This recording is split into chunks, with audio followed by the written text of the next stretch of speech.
Dito nga pala ako guys sa Robinson Banda Sora. Bayad tayo ng unang natin sa bayad center.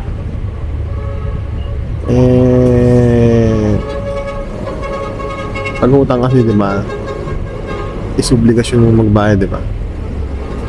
Meron kasi minsan sa iba pag nangutang, ang mahihirapan ba yung nagpautang, yung pa yung hahabol-habol na maningil o makasingil, diba? Yun ang mali minsan sa Pinoy. Dapat pag mangutang ka, kung ano yung kusang lumabit na para magbayad ba mga idol.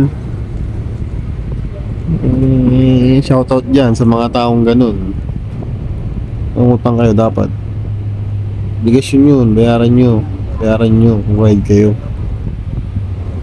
Huwag yung sinong lumapit ka binigay agad, so singilan na nako, hindi ka na mahaginap.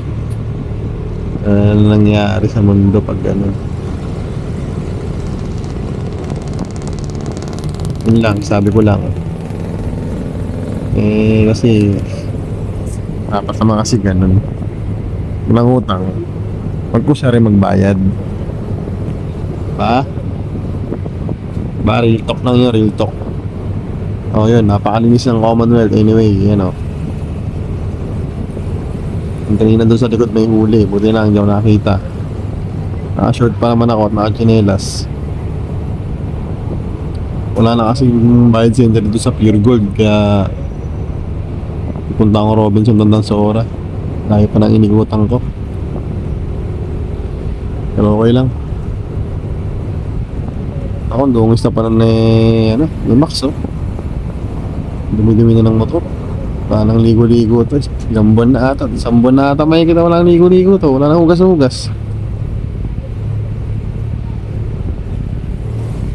Hindi na maasikaso.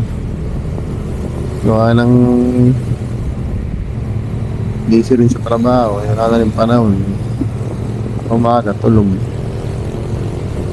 Night shift kasi kami, night shift. Mga idol. Yan shout out dyan sa mga rider, kapwa natin rider. Nung pasaway yung truck na yan haba-haba, isus na Wilcon. Shout out sa Wilcon, truck nyo yun overtake, mga disgrasya, wala. Pasaway mga ganyan rider talaga, laki-laki ng dala yun siya, sige, ride safe mga idol. Babush.